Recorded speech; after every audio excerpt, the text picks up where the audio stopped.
Hi, my name is Isabel. Welcome to my channel. Today we're going to be sewing this dress.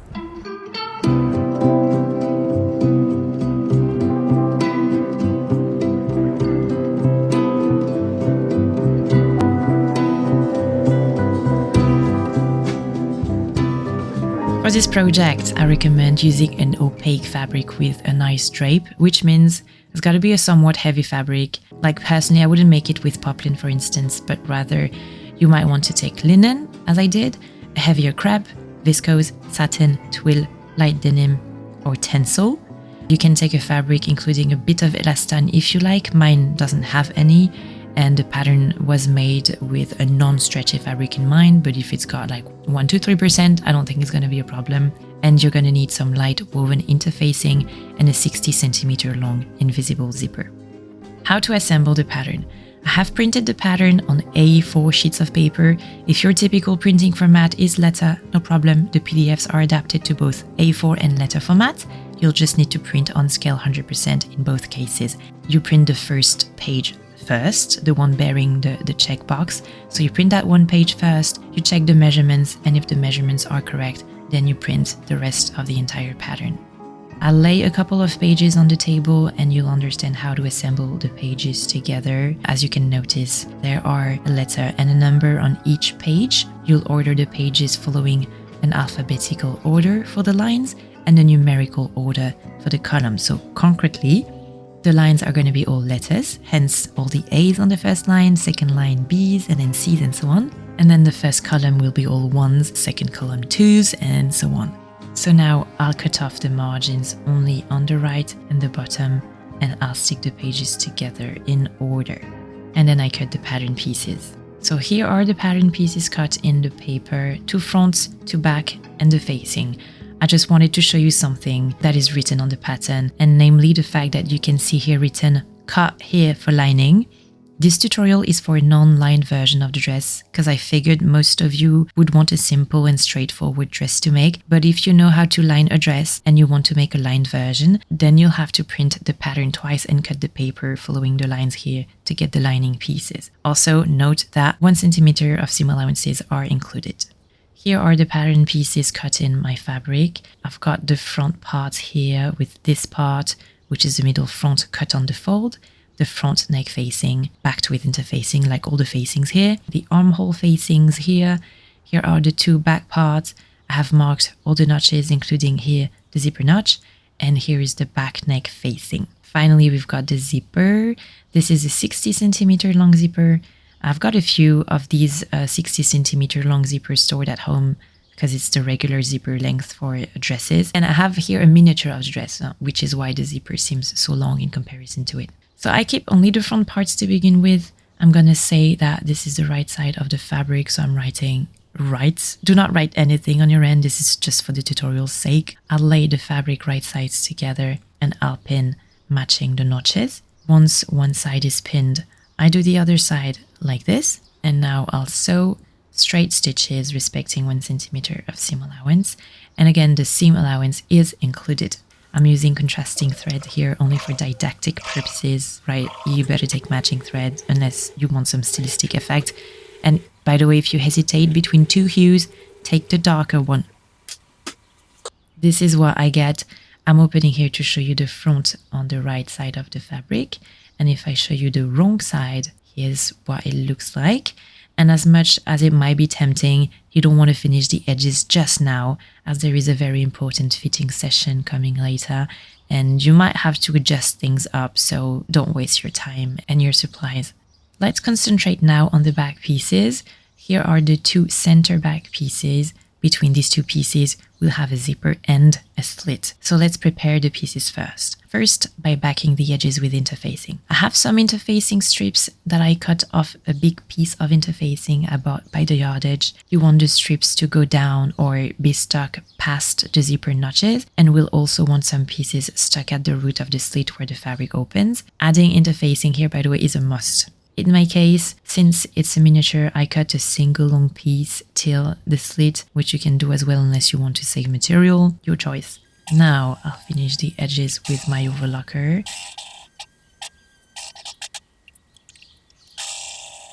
All right, this is what it looks like.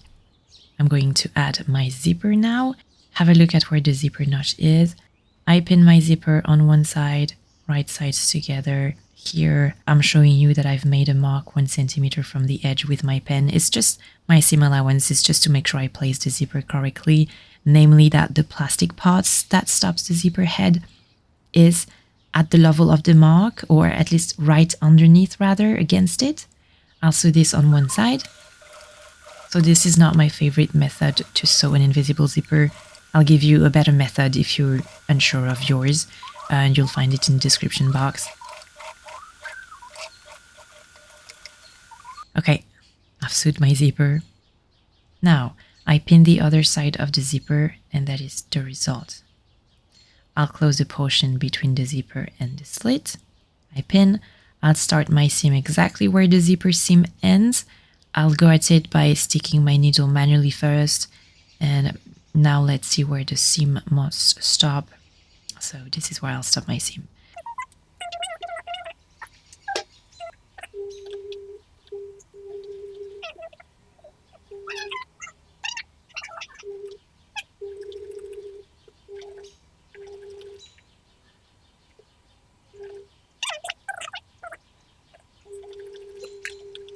Let me show you the result. This is where I stuck my needle to start the seam on one side, and then on the other. It's not super well done, which is why I much prefer the other method that I was mentioning before, which I'll link in the description box. But on the right side of the fabric, it's not too bad.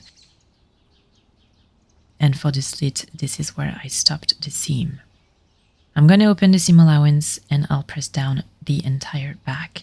This is the result. I have folded the seam allowance twice, so the slit has a clean finish. And this is the right side of the fabric so far.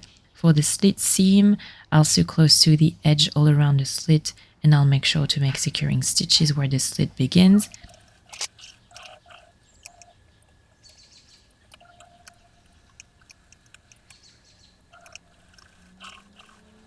And this is what you get.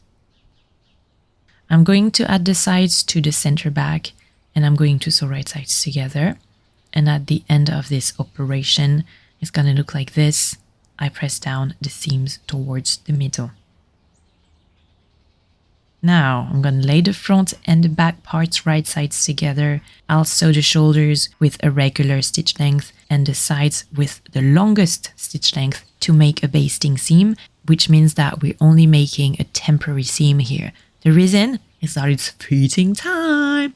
Fitting time. Let's be cautious and try the dress first. I'm not trying the miniature version for obvious reasons, but you'll try the dress and see how it fits. I personally quite like fitted garments, so this step is crucial and makes a huge difference in how flattering the dress looks on me. Remember to keep some ease, particularly at the butt. So pinch the fabric and tuck pins and try and sit and breathe deeply. And also don't forget that the facing will add thickness and will make the boob line tighter. In all honesty, this step took me like 2 hours for this version for many reasons, because I'm across 3 different sizes, because I was doing this on my own. If you got someone to help you, it's easier. And because I was super cautious and I always made basting seams, I tried the dress. I was naked in my little sewing corner for 2 hours trying things on and off. And once you have the fit right, you can sew on top of the basting stitches with final ones. If you think you need another example on how to adjust the dress on you, I'm showing how to do it also in another video of mine. So have a look. I'll link it up there, and if the link doesn't show, I'll put it in the description box. Now is the right time to finish the edges, all of them, including the shoulders and the hem. And this is what it looks like. Let's move on to the facings. Here are my facings. You want to match the relevant parts together. Back armhole facing with front arm facing, back neck with front neck. For the neck, don't mix it up. You're connecting the slanted edges together. I sew all the parts together.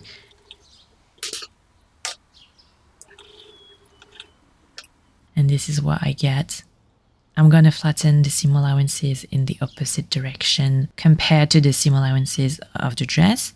And I should finish the outer edges of the facings right now and not later, right, Ether? Yeah, I forgot. Only the outer edges. not those that will be sewed to the holes and that will therefore be invisible later. No need to overlock anything there. It's just going to add thickness, it's useless.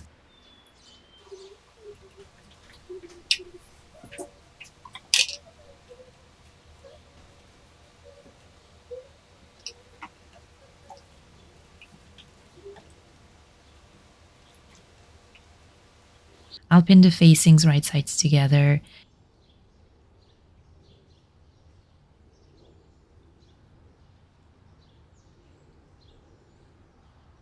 And I sew all along the neck hole. I won't sew yet the facing along the zipper edge just because I want to understitch. But if you do, no big deal.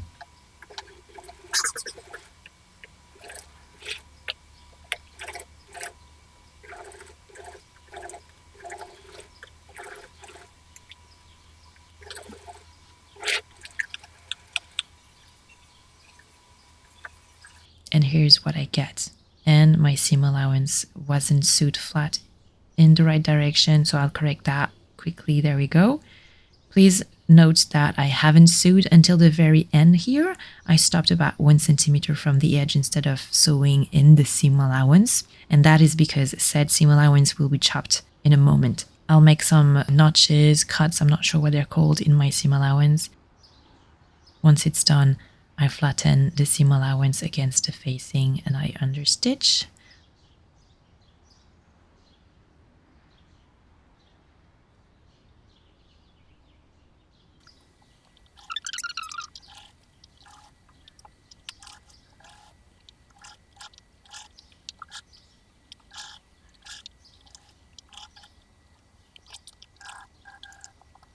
Like this. And that's where I realized that I had forgotten to overlock the edges. Luckily I can do it now, and since we're here, I'll finish the edges of the armhole facings as well.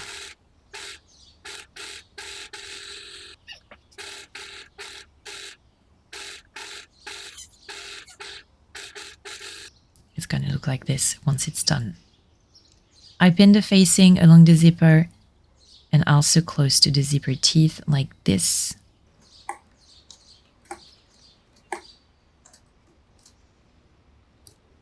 I trim the seam allowance.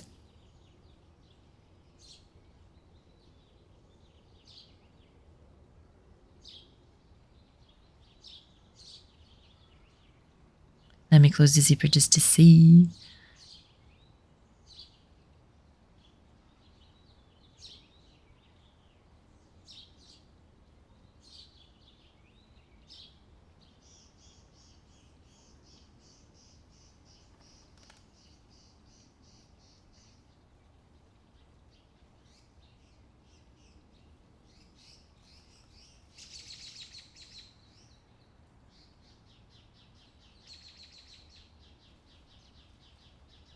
And now I add the armhole facing right sides together and I pin them. You might notice that the pieces seem not to match, like the facing will be smaller maybe. If it happens, it's because the armhole fabric might have stretched, as it happens when woven fabrics, even non-stretchy, are cut in the bias. So it's normal. Try to even out the excess so it ends up fitting the facing. And by the way, this is exactly why the facing is backed within the facing, because armholes tend to get distorted. Once I've pinned the arm facings, I'll sew them. And again, I'll make many cuts all around. And then I understitch.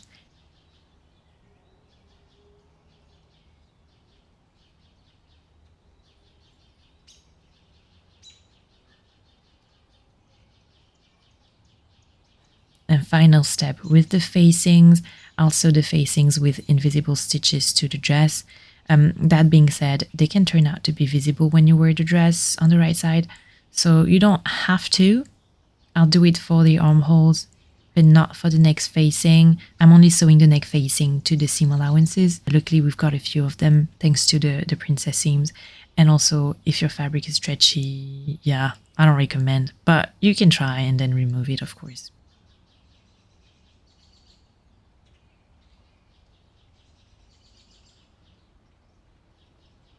It's time to do the hems. we have 3 centimeters of hem allowance. You don't have to respect the hem allowance I put. This is only to give you some room for adjustment, okay? So I fold twice and I sew the hem.